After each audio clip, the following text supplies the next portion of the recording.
அரியலூர்ல எங்க அப்பா ஆட்டோ ஓட்டுறாங்க. அரியலூர்ல இருக்கிற சந்து பொந்துக்கெல்லாம் அட்ரஸ் எங்க அப்பாவுக்கு தெரியும். ஆனா எங்க அப்பாவுடைய அட்ரஸ் இந்த உலகத்துக்கே தெரியப்படுத்தி நினைச்சேன் ஜெயிச்சேன்னு சொன்னாலும் அந்த மாதிரி அது போராட்டம் இல்லாத வாழ்க்கை இல்லை. போராட்டம் இல்லை என்றால் அது வாழ்க்கையே. நமக்கு மட்டும் இல்ல, பெரிய பெரிய தலைவர்களுக்கு கூட போராடிதான் நின்றிருக்கிறார்கள்.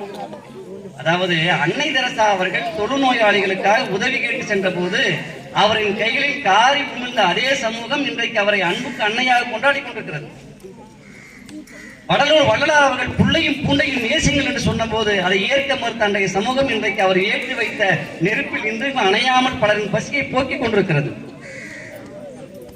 பாரதியார் அவர்களின் இறுதி ஊர்வலத்தில் கலந்து கொண்ட ஆட்களை விட அவர் உடலில் மொய்த்த ஈக்களின் எண்ணிக்கை அதிகம் என்று சொல்வார்கள். இறுதி ஊர்வலத்துக்கு ஆட்களை போல. ஆனாலும் பாரதி விடவில்லை. தன் சிந்தனையால் இன்றைக்கு பாரதி இல்லாமல் தமிழ் இல்லை, தமிழ் இல்லாமல் பாரதி இல்லை என்ற நிலையை உருவாக்கி இருக்கிறார். தந்தை பெரியார் அவர்கள் சமத்துவத்தை பற்றி பேசிக் கொண்டிருந்த போது அவரின் மீது காலனியை செருப்பை தூக்கி வீசியிருந்த சமூகம். ஆனாலும் சமத்துவம் ஜெயித்தது. இப்படி பலரும் தங்கள் வாழ்க்கையில் போராடித்தான் வென்றிருக்கிறார்கள், சரித்திரம் படைத்திருக்கிறார்கள். அன்புக்குரிய மாணவ செல்வங்களே, காற்றை எதிர்த்து பறக்கும் போதுதான் காற்றாடி உயிரை பறக்கிறதை தவிர காற்றோடு செல்லும் போது அல்ல.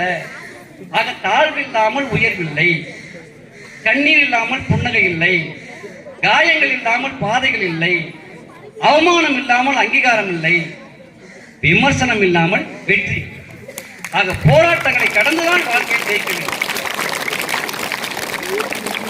நானே 2 நாளைக்கு முன்னாடி பாடக்குறிப்பு நோட்ல கையெழுத்து போட்டிருந்தேன். அப்போ ஒரு மாணவி ஒரு நடிகையோட போட்டோவை அப்படி கசங்காம வச்சிருந்தேன். சரி, நான் பார்த்துட்டேன். என்னம்மா எடுமான்னா அந்த கதாநாயகனுடைய போட்டோ, கதாநாயகன். ஆனா அந்த புத்தகத்தினுடைய மேலட்டையே இல்லை. ஆனா அந்த கதாநாயகனுடைய போட்டோ மட்டும் அப்படியே. இப்ப பாருங்க, வீட்டுல ஒரு நிகழ்ச்சி வந்துச்சுன்னா பெற்றோர்கள் பண்ணுவாங்க பாருங்க, அந்த சாமி படங்கள் எல்லாம் பயபக்தியோட குடிச்சிட்டு தான் போய் துடைப்பாங்க, பார்த்துருப்பீங்க. இப்ப நாமளும் அப்படிதான் இருக்கிறோம். ஆனா படிப்பு தான் நமக்கு தெய்வம் என்று தெரிந்தும் அந்த புத்தகங்களை கூட நாம பாதுகாக்க முடியாத ஒரு சூழல் இருக்கிறோம்னா எப்படி நாம சொல்லுங்க? அழகா சொன்னார், செய்யும் தொழிலே தெய்வம், கொண்ட திறமைதான் நமது செல்வம், கையும் காலும் உதவி, கொண்ட கடமைதான் நமக்கு பதவி அப்படின்னு நாமக்கல் கவிஞர் அழகா சொல்லியிருக்கார். அதேதான் பட்டுக்கோட்டை கல்யாண சுந்தர் சொன்னார், எந்த தொழில் செய்தாலும் செய்யும் தொழில் தெய்வம் என்று பட்டுக்கோட்டை பாட்டில் சொன்னானே. யாரெல்லாம் புத்தகத்தை அழகாக வைத்திருக்கிறார்களோ, படிக்காமல்ல படித்து, அவர்கள் வாழ்க்கையெல்லாம் அழகாகும் என்பதுதான் நான் இன்றைக்கு உங்களுக்கு தரக்கூடிய செய்தி.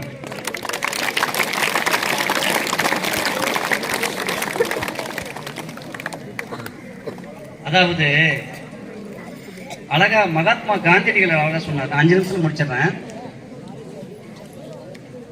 நான் அடுத்த பிறவியில் தமிழனாக பிறந்து தமிழை கற்று தாய்மொழியில் திருக்குறளை படிக்க வேண்டும் என்று காந்தியடிகள் சொல்லியிருக்கிறார். வடலூர் வள்ளலார் அவர்கள் யாரெல்லாம் தமிழை படிக்கிறார்களோ அவர்களுக்கு ஆயுள் கூடும் என்று சொல்லியிருக்கிறார்கள். செந்தமிழே உயிரே நருந்தேனே, செயலினை மூச்சினை உனக்கு அளித்தேனே, நீ நைந்தா எனில் நைந்திடும் என் வாழ்வு, நன்னிலை உனக்கெனில் எனக்கும் தானே. பாரதிதாசன். ஆக மொழியை வீழ்த்தி வாழ்ந்த நாடில்லை, மொழியை வாழ்த்தி வீழ்ந்த நாடில்லை. ஆக தமிழ் மொழியை இரு கண்களாக போற்றுவோம். நாளைய சமுதாயத்தில் நாம் மிகப்பெரிய உயரத்தை அடைவோம். ஏனென்றால் நிலையற்ற மனித வாழ்வில் மூச்சுக்காற்றின் முதலீடு. உன் மூச்சுக்காற்று ஓய்ந்த பின்பும் ஒட்டுமொத்த நாடுகளும் உலகமகா ஏடுகளும் உனது பெயரை உச்சரிக்க வேண்டும். அப்படி ஒரு வாழ்வை நீ வாழ வேண்டும். உலகம் இருக்கும் வரை மக்களின் மனங்களை ஆள வேண்டும். பிறக்கும் போதும் நமக்கு பெயர் இல்லை, இறக்கும் போதும் நமக்கு பெயர் இல்லை. இறந்த பிறகு நமது பெயரை சாம்பலில் விட்டு செல்வதை விட சரித்திரத்தில் விட்டு செல்வதே மேல்.